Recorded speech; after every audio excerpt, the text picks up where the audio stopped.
By the grace of the gods. In the beginning, it can be seen that Elia, within the Magic Academy, sits in class and listens to her teacher lecture them on controlling the magic from your body.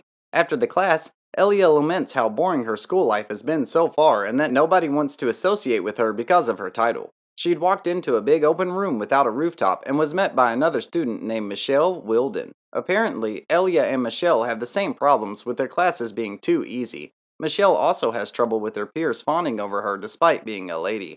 Unbeknownst to both, Miyabi was eavesdropping on their conversation as Michelle explained her field of study, magical circle research. She then draws a circle on the floor while expanding her field of study, and after activating it, Miyabi's cover is blown.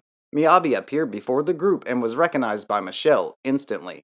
She then relays a message from Ryoma to Elia, and Elia greatly appreciates his message. Elia then asks to become friends with Miyabi, who hesitates at first but happily accepts it after Elia convinces her. Michelle invites to join in on the friendship ring, and Miyabi permits it.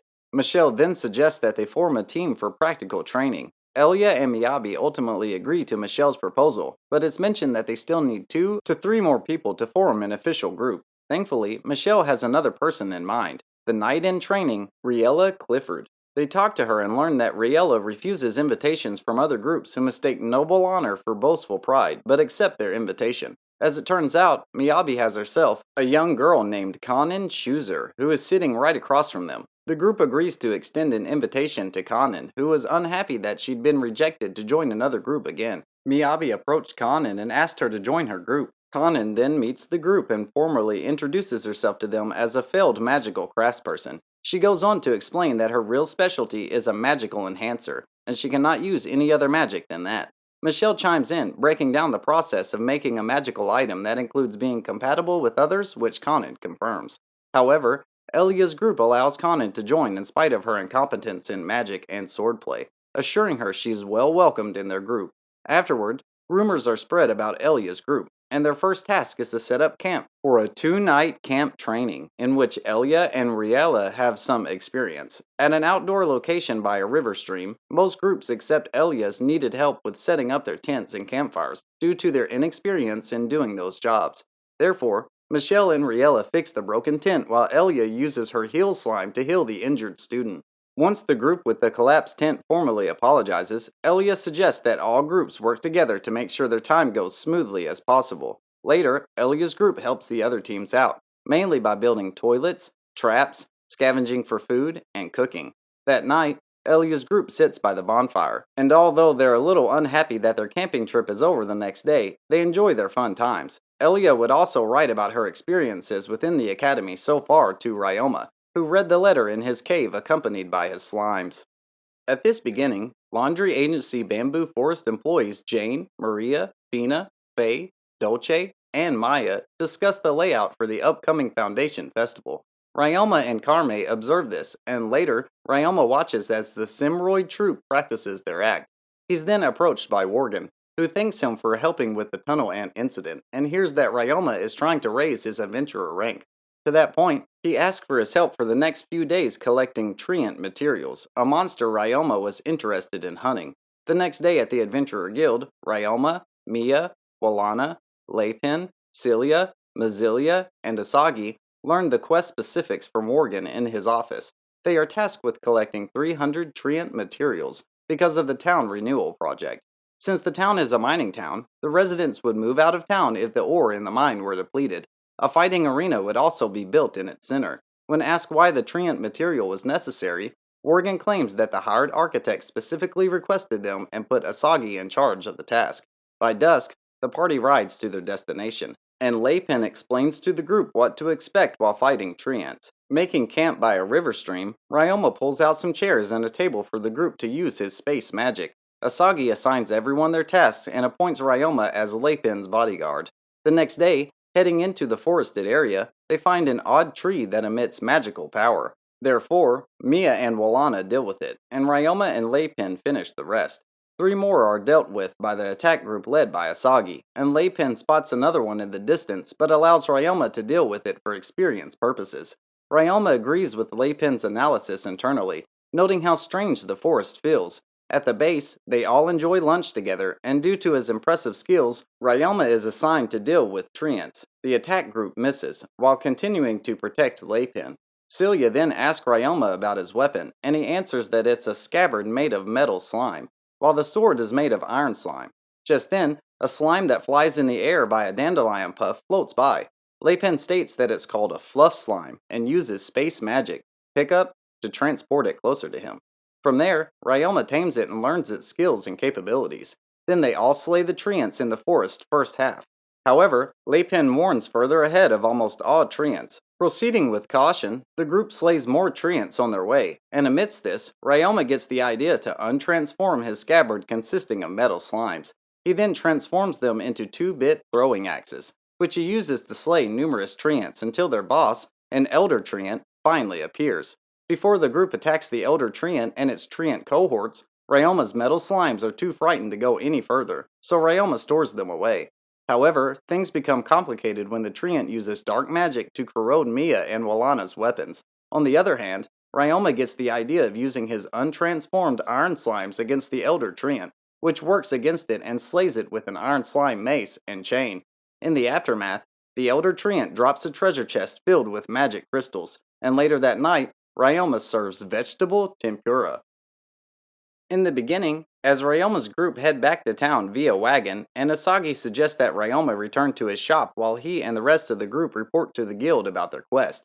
However, Ryoma insists on coming with them but is convinced otherwise by the group. His shop drops off Ryoma and finds his employees hard at work there. What impressed him the most was the stage that Prentice's troop members constructed in 2 days. He also learns that the troop helped build the stall as well. Callum then appears and informs him of the drinking problem. Ryoma thoroughly explains the ordeal inside the shop with Jane, Chelma, and Lilin. Chelma suggests Ryoma's tea, which is his personal stock and is challenging to make. It is then that Ryoma has an epiphany and prepares some barley tea for everyone. They enjoy it. Later, Ryoma continued to help his employees to prepare for the upcoming festival. Prentice soon summoned him to show him a large block of ice that he had hoped Ryoma to use as an ice sculpture. They are then met by Surge, who shows them the finished product that Denomi made for Ryoma. The next day, Ryoma plays with his Fluff Slime's multiplication skill in his mind and sees a dragon flying above him carrying Pyoro and an accomplice overhead. As it turns out, Asagi was the person who ordered the package, which was high-quality miso soup and rice. Curious about what happened to the supply Ryoma gave Asagi, he couldn't answer as he was in a rush. Hence, he asked them to follow him to Mia's house, where Mia greets him. It's revealed that Asagi and Mia would set up their stall for the Founders Festival. Mia pushed Asagi to do it with her after being fascinated by Asagi's personal tempura. Ryoma and Pyoro enjoy it, and Asagi and Mia reveal they'll also sell miso soup and rice. However, since most food sold at festivals is supposed to be handled while being able to walk, Ryoma suggests they create Timmusu snacks. Later, Ryoma and Pyoro leave Mia's place and part ways shortly after. Unbeknownst to Ryoma, he was observed by Kufo, Takun, and Fernabilia once again. At the beginning of it, the day of the founding festival has arrived, and Ryoma walks the streets in awe. Later, he paid a visit to Mia and Asagi's stall. Returning to his shop, Ryoma catches Prentice and some of his troop members playing instruments. After this performance, they advertise Ryoma's music box, and Ryoma meets with Surge, who is there too. They briefly talk about the successful sales of Ryoma's music box, and when Ryoma checks on his own stall, he is left astonished at how popular it is. While helping Callum and Jane out, Ryoma then asks Dolce to take over. Jane then asks Ryoma to get more stir-fries and grain tea from Chelma. When Ryoma does, he runs into Beck as he leaves the kitchen and asks Chelma to prepare some stir-fry and Fina to prepare some grain tea. Outside, Worgen checks up on Ryoma and sees Beck and his companions at work hard. Realizing that Beck's group has been working non-stop, Worgen asks that Beck's group escort around the festival. Despite Beck's protests about too much work for them to take a break, Tony, Carla, Lobelia, and Kalkin take over. Later, in Ryoma's office, Carla informs Ryoma how everything is going at the second shop. Carla also insists that Ryoma take a break, as it is his first festival. However, before Ryoma does that, he first checks on the ice sculpture and is soon joined by Prentice, who expresses his gratitude to him. Outside, before Carla can suggest that Ryoma take a break, they're interrupted by Surge and Pyoro, who ask to talk to Ryoma for a bit. however, regretting it a little after he agrees to do it because he promised Carla to take a break. After this, Ryoma visited Asagi and Mia's stall, where he tried and enjoyed their tinmuso and miso soup. Just then, a lost boy appeared, crying for his mother. Although Ryoma asked the child basic questions about where he's from and who his mother is, he cannot tell. Asagi believed the boy was from another city, and Ryoma decided to take the boy to the guard station. Walking around the festival, Ryoma learns that the boy's name is Theo, and Ryoma talks to Theo about his backstory. They soon run into Glicella, who talks about how well Ryoma has adjusted to the city since he came from the forest. Eventually, the two reach the guard station, and Theo reunites with his mother. That night, Prince and his group put on a performance. While that goes on, Ryoma prepares a new dish called fried noodles with Chelma in the kitchen. Callum enters soon and informs Ryoma that Prince and his troop have yet to arrive.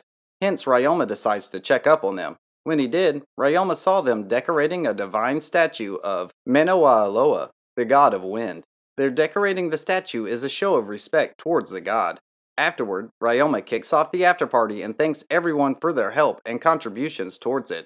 Maya then approaches Ryoma and asks if he'd like to participate in one last performance of the night, and he agrees. Later, Ryoma approaches Surge and asks for two special music boxes for Elia and Miyabi.